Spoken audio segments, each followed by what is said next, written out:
as empresas brasileiras vão crescer mais porque elas estão protegidas. Os juros caíram forçosamente, então o crédito vai ser mais barato. Tem mais despesas públicas, isso mantém a demanda aquecida, etc. Só que você vai ter que pagar a conta uma hora lá na frente. O que pode ser positivo no curto prazo, se você olhar só para o sintoma e não para a raiz do problema, perpetua o problema estrutural.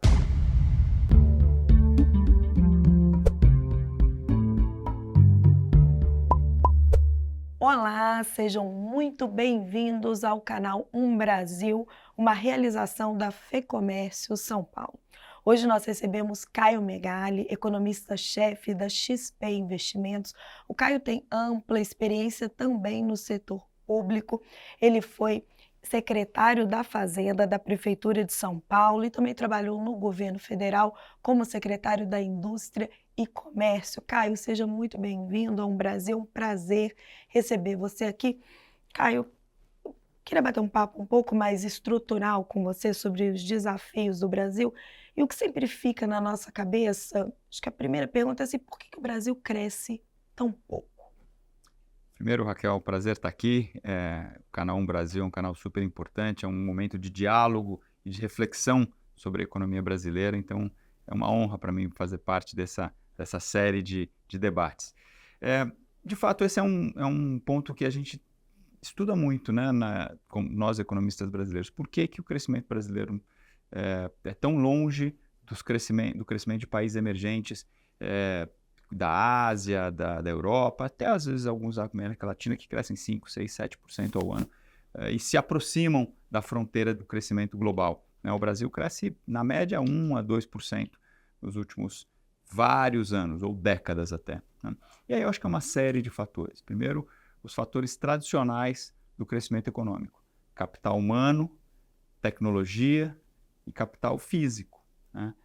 O nosso capital humano deixa a desejar. O Brasil, apesar de ter evoluído muito na educação nos últimos vários governos, ainda temos uma qualidade da educação muito baixa. Isso faz com que o capital humano brasileiro não seja o necessário para que a gente consiga absorver todas as tecnologias globais. Somos um país também que tem deficiências em infraestrutura, né?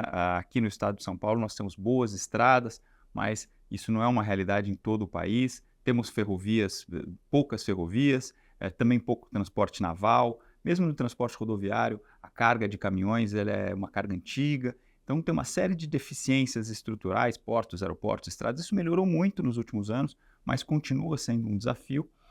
E a tecnologia, a inovação, né? A produtividade da economia brasileira, que também fica para trás. O Brasil é um país que tem uma inovação acadêmica, mas né, muito forte, um estudo acadêmico muito forte, mas essas pesquisas não necessariamente se traduzem em melhor produtividade da economia. Ou seja, falta aí uma conexão entre a pesquisa acadêmica e a pesquisa aplicada, especialmente em pequenas e médias empresas. As grandes empresas brasileiras estão mais próximas da fronteira internacional, mas vários estudos mostram que a gente tem um desafio grande nas pequenas e nas médias empresas. Então, acho que é uma combinação de fatores que nós temos que endereçar ainda para frente. As reformas ajudam, mas ainda faltam muitos avanços para que o Brasil possa crescer de forma sistemática e consistente para frente. Caio, esse desafio de produtividade, ele é do setor privado ou do setor público? É uma combinação dos dois, né? O setor público tem que gerar o ambiente necessário para que floresça a produtividade e floresça a inovação dentro da economia brasileira e dentro do setor privado. Se nós tivermos um ambiente que seja de estabilidade macroeconômica, juros baixos, acesso ao crédito, boas universidades, boas escolas básicas, naturalmente vão aparecer ideias, vão aparecer iniciativas que vão fazer o país crescer. Ou seja, hoje, quando a gente vê uma grande empresa brasileira avançando e tendo sucesso, isso normalmente a primeira coisa que vem à cabeça é o empreendedor brasileiro é um herói, né? Porque passa por cima de diversas adversidades. Se o setor público conseguir reduzir essas adversidades, e a gente tem um avanço importante, recente, que é a reforma tributária, né, a tributação, a complexidade tributária é um grande problema para as empresas brasileiras. Se nós conseguirmos diminuir essa complexidade, já é uma coisa muito positiva. Ou seja, tem um papel do setor público, que é de criar ambiente para o crescimento e para a inovação, e tem, naturalmente, um papel do setor privado, que é de fazer os investimentos e buscar o crescimento das empresas e dos setores. Desde o governo Temer, principalmente, o Brasil fez uma série de reformas. Na sua avaliação, se a gente fizer um balanço de mais longo prazo, o que de mais relevante foi feito e o que de mais relevante ainda precisa ser feito e não está sendo endereçado de uma forma correta? Pegando aqueles pilares, né, do crescimento. Primeiro, o capital humano. Acho que foi muito importante a reforma trabalhista, né, porque isso melhorou o relacionamento entre empresas e trabalhadores, tornando mais produtivo e mais fácil, né, com o emprego e a realização de diversos serviços que eram mais complexos, né, mais engessados. A melhoria de marcos legais, ampliação de concessões e privatizações, dependendo do setor, faz mais sentido uma privatização, faz mais sentido uma concessão. Isso abre espaço para que o setor privado possa fazer investimento em áreas que historicamente eram blindadas ao setor público. Acho que esse foi muito importante também. A reforma da Previdência também ajuda, porque melhora a flexibilidade dentro do orçamento, e aí abre espaço para o setor público fazer investimentos também. Mas já se está se falando na necessidade de uma nova reforma da Previdência. É isso, a reforma da Previdência, eu vejo mais ou menos como cortar a unha. A gente vai ter que, a cada tempo tem que cortar de novo, porque senão o problema volta a crescer, né? Porque a gente tem um problema demográfico, fundamentalmente, né? A população vai envelhecendo, isso vai precisando de ajustes com o tempo. É muito forte fazer todos os ajustes de uma vez. Acho que a Previdência a gente vai fazendo ajustes ao longo do tempo, mas pelo menos um foi feito de forma importante lá atrás. Então, esses movimentos, essas reformas ajudaram bastante. O que eu acho que falta? Primeiro, completar a reforma tributária. A reforma tributária também, para mim, era um fator fundamental. Agora, a reforma tributária só vai ter sucesso se nós formos capazes de conter os gastos públicos e ganhar eficiência nos gastos públicos. Por quê? Porque a complexidade tributária, ela vem da necessidade de gerar financiamento do governo para pagar os gastos. Se os gastos não estão equacionados, eles estavam com o teto de gastos, estão relativamente equacionados com o arcabouço fiscal, mas a gente faz conta para frente e vê que as pressões vão acabar, como estourar o teto de gastos, podem estourar o arcabouço fiscal em alguns anos. Ou seja, a gente precisa ter estabilidade dos gastos públicos e eficiência dos gastos públicos para que não tenha necessidade de o tempo todo procurar novas receitas, novas fontes de arrecadação que acabam voltando a distorcer a economia. Então, acho que esse é um ponto fundamental. Mas os gastos públicos para você hoje, você acha que o Brasil tem essa questão razoavelmente equacionada? Porque a gente tinha uma lei de responsabilidade fiscal que acabamos descumprindo. Aí tínhamos o teto de gasto, estouramos. O arcabouço fiscal hoje está altamente questionado. O Brasil consegue cumprir as suas leis fiscais? Nós temos isso hoje de uma maneira resolvida politicamente e economicamente no país? Acho que não, Raquel. Eu acho que por isso que eu chamei a atenção dessa questão dos gastos, para que a reforma tributária seja de fato efetiva e produtiva, né? E não force o país a voltar a criar novos penduricalhos tributários para pagar os gastos. E por que ele não está equacionado? Porque a dinâmica dos gastos obrigatórios ela é muito acelerada. A gente tem regras que fazem com que a maior parte dos gastos públicos brasileiros cresçam acima da inflação, né? Os pisos constitucionais, a indexação das diversas despesas ao salário mínimo, o salário mínimo ao crescimento. Então, essas indexações, essas obrigações, ou seja, arrecado, eu tenho que obrigatoriamente gastar uma parte do que eu arrecado nessa linha ou naquela linha. Quando você obriga uma despesa a ir para aquela direção, você naturalmente diminui o incentivo à boa alocação dos recursos, né? Porque quem está recebendo aquele recurso sabe que o recurso vai vir independente de qualquer coisa, ele é obrigado a ser gasto naquelas linhas. Então, o velho DDD, né, desobrigar, desvincular e desindexar, é fundamental para que a gente tenha capacidade de aplicar os gastos públicos de forma organizada e eficiente. Nós temos uma secretaria do Ministério do Planejamento que foca na eficiência dos gastos públicos. Se os programas são eficientes, se eles são bem direcionados, se os incentivos são corretos. Essa secretaria, ela não é nova, ela já perpassa diversos outros governos. E essas iniciativas, elas aparecem, mas dificilmente emplacam. Então, acho que o grande desafio nosso é fazer emplacar politicamente a necessidade de ter gastos mais eficientes. Isso passa também pela reforma administrativa, que precisa acontecer em algum momento. Porque essa secretaria está aí há mais de um ano e a gente não viu efeitos concretos dela. E como você disse, eram iniciativas que estavam aí em outros governos. Que já estavam em outros governos. Quer dizer, aparece a importância de fazer alguns ajustes, só que politicamente, às vezes, é muito Então, e aí a difícil. minha questão para você é se a gente falha como sociedade, porque já tivemos governos de centro, de esquerda, de direita e não conseguimos resolver esse problema. Por quê? Eu tinha uma frase sobre o teto de gastos, que também se aplica ao arcabouço fiscal, que eu dizia que o teto de gastos, o arcabouço também ele traz um teto, né, um limite, ele é um convite para a sociedade para discutir as suas prioridades. Porque não há um limite de gastos por rubrica, ou por setor, ou por poder. É um limite global. Ou seja, eu posso gastar 100, eu não posso gastar 120. Onde eu vou gastar esse 100, a sociedade deve ser capaz de discutir e endereçar onde é o mais emergente e mais urgente. Quando você passa pelo setor público, você descobre que tudo é importante, né? Todos os gastos são relevantes, todos os gastos são pertinentes, todos os gastos são meritórios. Só que se você não tem gastos, receita para fazer frente a todos esses gastos, é necessário priorizar, né? Ou, no mínimo, tornar mais eficiente a forma como você faz essas despesas para que caiba tudo dentro do mesmo guarda-chuva. Então, eu acho que o grande mérito de regras fiscais como essa é estabelecer limites que convidem a sociedade a fazer essa discussão.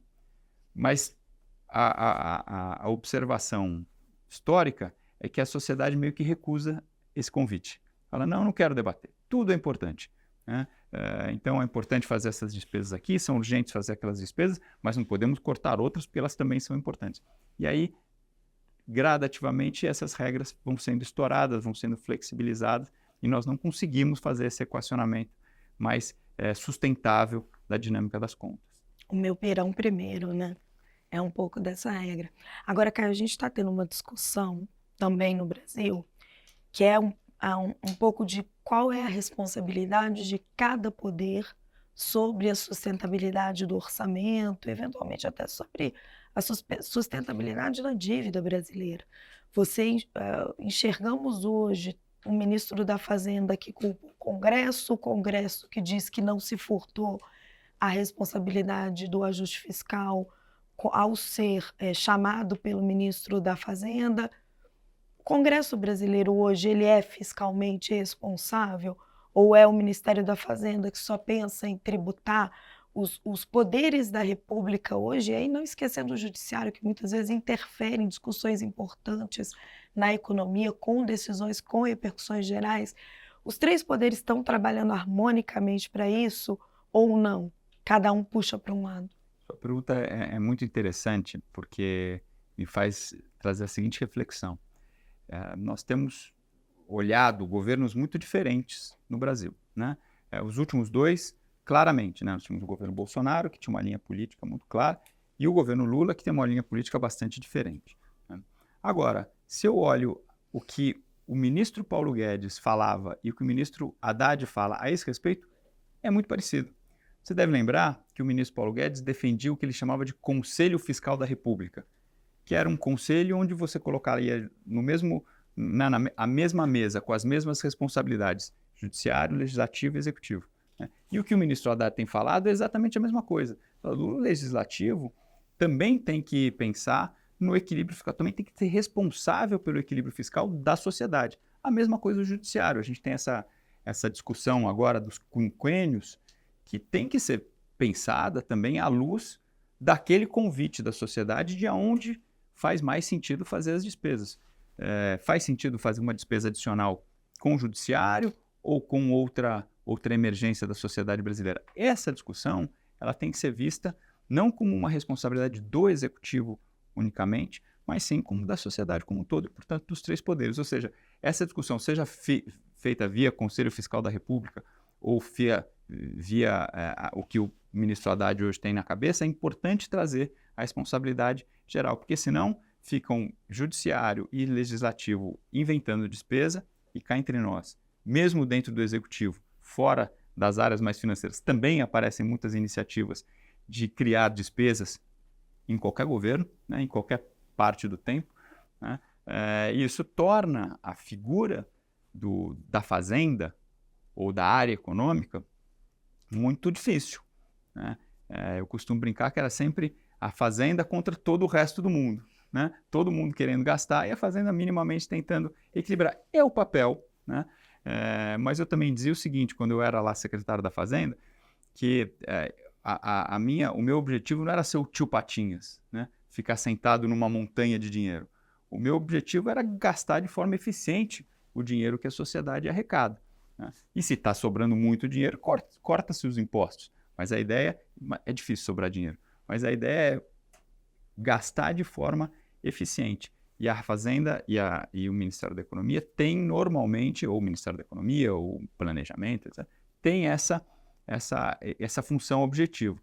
Só que essa responsabilização ela tem que ser dividida com outras áreas do Legislativo, Judiciário e também do Executivo. Mas olhando diretamente para o Congresso ao longo dos anos ganhou muito poder dentro do orçamento. Ele ganhou mais emendas impositivas. Ele hoje quer só o bônus e não o ônus. Eu não sei se ele não quer o ônus. Eu até acredito que na discussão pública do orçamento isso vai aparecer, né? E já tem aparecido. Então, o ônus, ainda que seja um ônus de imagem, ele vem, né? E há uma pressão para que as despesas sejam feitas de forma coordenada. Agora, essa descentralização do orçamento, ela pode ser perigosa, porque ela reduz a capacidade do executivo fazer planejamentos nacionais, né, que envolvam diversos setores e diversas regiões do país. Porque, normalmente, o parlamento ele é fragmentado, né, seja o Congresso, a Assembleia Legislativa, a Câmara dos Vereadores. Ele é fragmentado, cada setor ali, cada pedacinho, pensa na sua região, pensa no seu eleitor, né?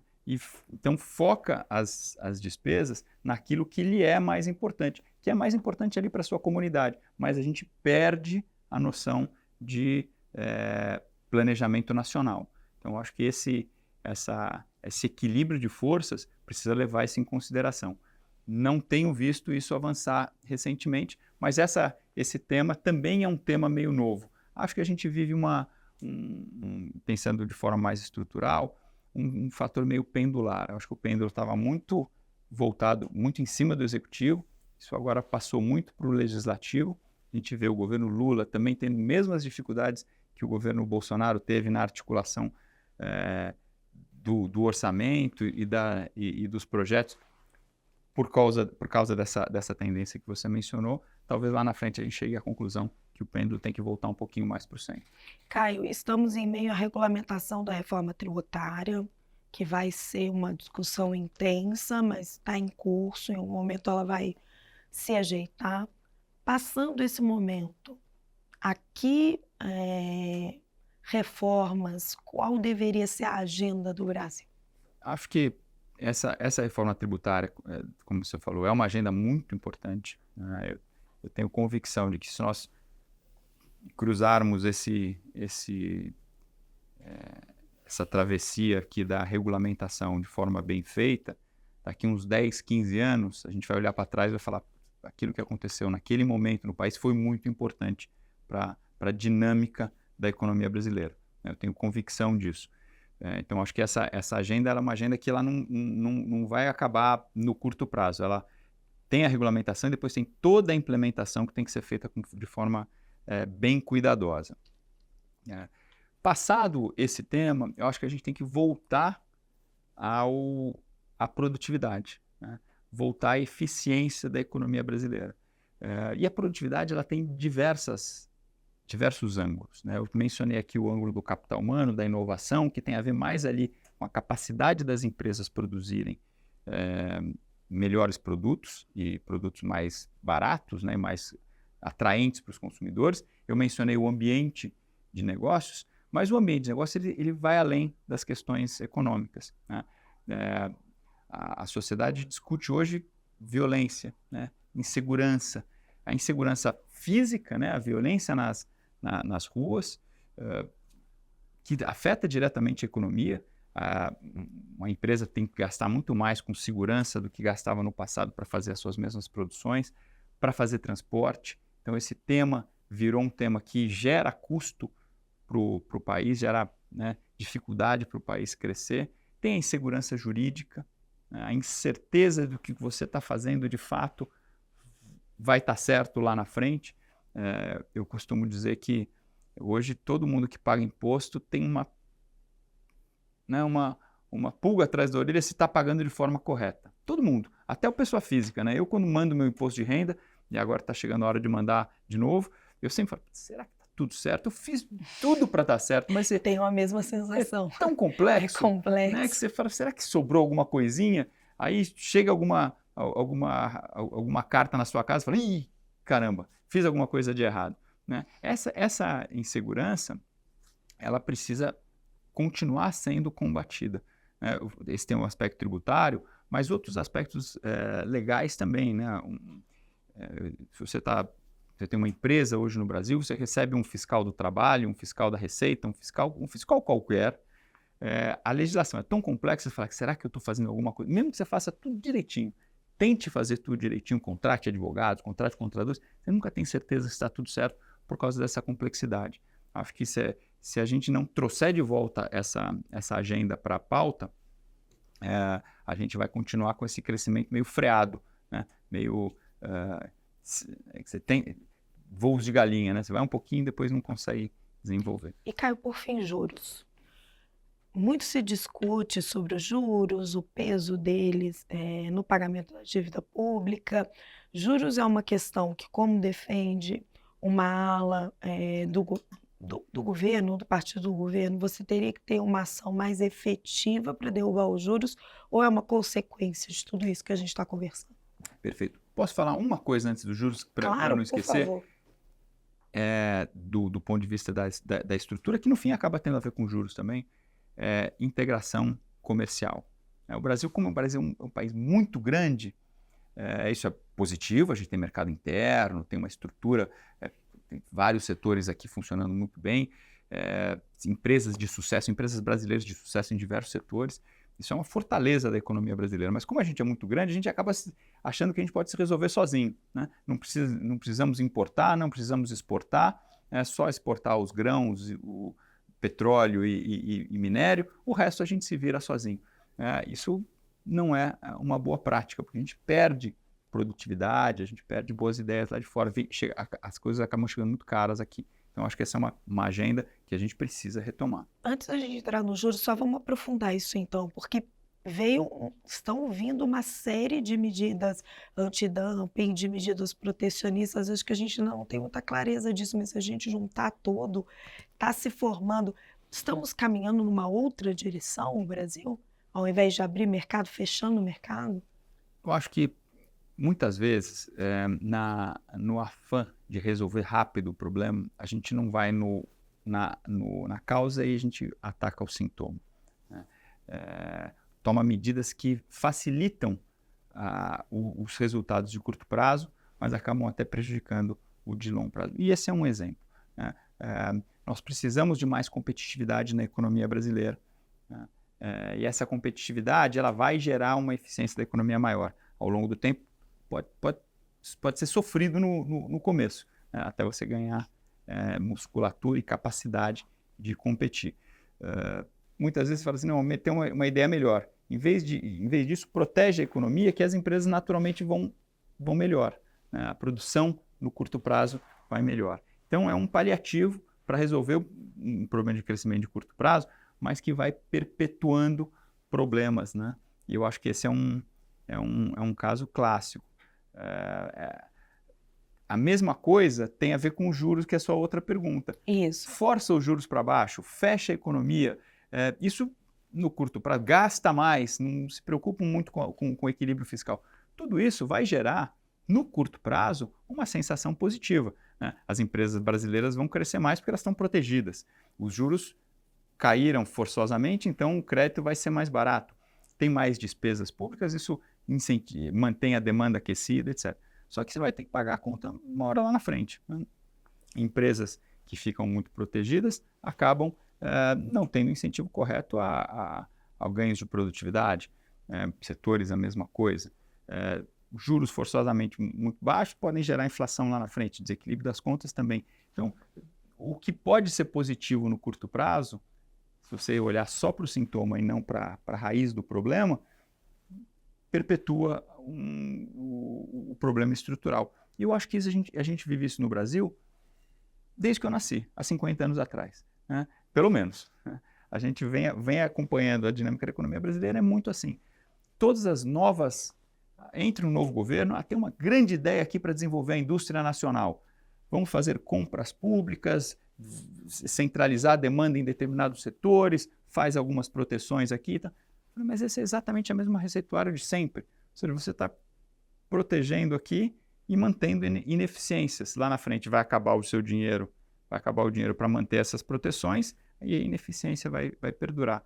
Então, eu acho que a gente, por diversas vezes, tenta resolver, eu me lembro que quando eu virei secretário da Indústria e Comércio, eu dei uma entrevista que acabou fazendo até muito barulho, que era o seguinte, eu dizia que a economia brasileira andava com muitas muletas, né? Então era necessário tirar as muletas da economia. Agora, não adianta você tirar a muleta da economia e não consertar o joelho da pessoa, né? Porque você tem um problema no joelho, você chuta a muleta, a pessoa vai cair no chão, você tem que ao mesmo tempo, né, consertar o joelho, melhorar o ambiente de negócio, melhorar a parte estrutural e retirar as muletas. Esse é um grande desafio, porque hoje eu vejo a economia brasileira com diversos setores, em diversas áreas, com o joelho com problema e com uma muleta para resolver esse problema. Esse problema. Agora, voltando aos juros, Caio, em que momento você acha que estamos na dinâmica dos juros no Brasil? Porque a gente teve um momento de juros muito baixos na época da pandemia, depois os juros tiveram que subir muito até para responder essa demanda externa, a inflação global que se gerou ali da quebra das cadeias produtivas. O Banco Central do Brasil foi um dos que primeiro começou a cortar, e agora nós temos aí uma questão. Ainda não sabemos como vai ser a atuação, mas quase que um impasse diante do questionamento ao arcabouço fiscal. Em que fase entraremos? Os juros, ele é sintoma, na minha visão, mais sintoma do que causa, né? Ele é o equilíbrio do excesso de demanda, né? E da necessidade de equilibrar as contas públicas e da oferta de poupança que essa economia tem, né? Se a economia não tem muitos recursos em circulação, não adianta você jogar e muita capacidade produtiva, não adianta jogar os juros forçadamente para baixo. A gente teve episódio desse no passado, aqui e em outros lugares, né? Que isso não vai ser sustentável, né? O juros acaba sendo a consequência da economia mais estável, né? Pensar assim, o que é a natureza dos juros? O juro é a taxa de desconto entre o que está lá na frente e hoje, né? Se você tem uma economia estável, previsível, né, essa taxa de desconto tende a ser naturalmente menor, porque o futuro é mais ou menos parecido com o presente. Então, a taxa de desconto, a diferença entre os dois, que é a taxa de juros que você leva para frente e traz para trás, ela não precisa ser muito, muito alta. Se o futuro é muito diferente do presente, porque a gente não sabe se as contas vão estar equilibradas, a gente não sabe qual vai ser o nível de inflação, a gente não sabe se o Banco Central vai focar em trazer a inflação para a meta, a gente não sabe se o Brasil vai abrir a economia para competição internacional ou vai proteger os setores historicamente protegidos, isso gera mais incerteza, né? E os juros acabam sendo mais elevados. Então, eu acho que a gente tem uma flutuação de curto prazo, que é essa que você mencionou, né? Na pandemia corta os juros, aí na saída da pandemia põe os juros muito, muito acima do que era para compensar aqueles estímulos, né, que foram necessários durante a pandemia. Isso aconteceu em outros países também, e agora a gente vai trazendo para níveis mais normais. Agora, conforme nós fomos pensando em perspectiva, conforme as reformas foram avançando, nós fomos sendo capazes de operar com taxas de juros mais baixas, né? Antes da pandemia, a taxa de juros da Selic estava se estabilizando ali entre 5%, 5,5%, chegou a 4,5% um pouco antes da pandemia. A inflação não estava acelerando, não tinha sinais de superaquecimento da economia. Parecendo que aquelas reformas todas que foram coroadas pelo arcabouço fiscal, né, pelo teto de gasto, desculpa, que trazia ali uma previsibilidade das despesas, ajudaram a trazer o juro para baixo. Ali estava se criando um ambiente favorável, né, para a inovação, o crescimento, o investimento, né? Eu acho que a gente precisa retomar isso. A gente ainda está vivendo os efeitos da pandemia ou os efeitos colaterais da pandemia na economia global. A história que a gente está vendo no Brasil hoje, de inflação de serviços mais elevada, de inflação de bens mais baixas, de juro que a gente não sabe quando pode cortar, é a mesma história dos Estados Unidos, da Europa, de vários países da América Latina. Então, a gente ainda está aqui lidando o mundo, né, com os efeitos colaterais da pandemia. Mas quando essa coisa vai diminuindo, mais ali na frente o juro vai acabar refletindo o grau de estabilidade da economia brasileira. Por isso que as reformas e a previsibilidade fiscal são tão importantes. Caio, e para a gente fechar a nossa conversa, nós vivemos um momento hoje em que temos privatizações paradas, temos esse questionamento de que a gente não sabe muito bem o quanto se seguram as nossas regras fiscais, temos um comércio exterior um pouco mais protecionista, mas estamos tendo ainda em discussão um grande avanço, que é a reforma tributária. O Brasil segue avançando ou temos risco de retrocesso? Acho que o Brasil segue avançando. O Brasil tem uma longa agenda de reformas, que, aliás, vai bem mais para trás do que os últimos 3 ou 4 governos, né? Se a gente quiser, nós podemos voltar até o início dos anos 90, com a abertura comercial e tudo. São avanços importantes, aí depois o Plano Real, que está completando 30 anos agora. Ou seja, tem vários avanços importantes. Eu não tenho dúvida que o Brasil hoje é um país mais promissor do que era há 30 anos atrás, né? Eu acho que eu tenho pouca dúvida disso, e mais do que era há 15 anos atrás também, ou seja, a gente tem evoluído. Temos alguns desafios novos que estão ligados à questão do crescimento econômico e de incertezas globais, e temas domésticos, né, como, por exemplo, aquele tema da violência que eu mencionei, que é algo que preocupa vários setores da sociedade e acabam tendo repercussões políticas também. Mas eu vejo a sociedade brasileira, do ponto de vista econômico, amadurecendo. Esses temas que a gente comentou aqui, protecionismo, demandas fiscais, né, burla aqui, gastos, porque certos setores ali precisam... Isso é a nossa história, né? É algo contra o qual a gente vai ter que lutar sempre para que não volte, né? A gente não retroceda. Ele vai estar sempre ali, né? Dá uma bobeada e esse negócio aparece de novo, né? O populismo e outro está sempre por ali. Agora, acho que a gente, tendo uma visão estrutural, e eu vejo este governo também, né, como, por exemplo, a gente fala da reforma tributária, com a ideia de fazer corrigir problemas históricos. Eu acho que não é só a reforma tributária. Se a gente pegar a agenda de reoneração que o ministro Haddad tem colocado, alguns pontos são bem pertinentes. Eu acho que faz sentido trazer a discussão, por exemplo, aquela discussão da tributação de offshores, fundos exclusivos, aquilo precisava ser discutido, faz sentido, né? Do mesmo jeito que a gente tem que discutir os gastos, a gente tem que discutir a tributação.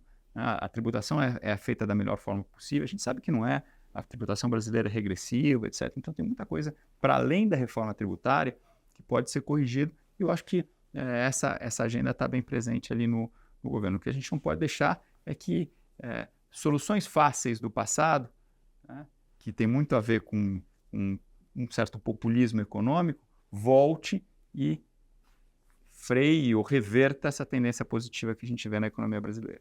E com essa mensagem de que é preciso estarmos sempre vigilantes para seguirmos avançando, a gente encerra a conversa. Caio Megali, muito obrigada. Obrigada a vocês que nos acompanharam aqui no canal Brasil. Obrigada, meu querido, sempre um prazer. Prazer é todo meu, sempre à disposição para fazer esses debates importantes para o país. Obrigada, Caio.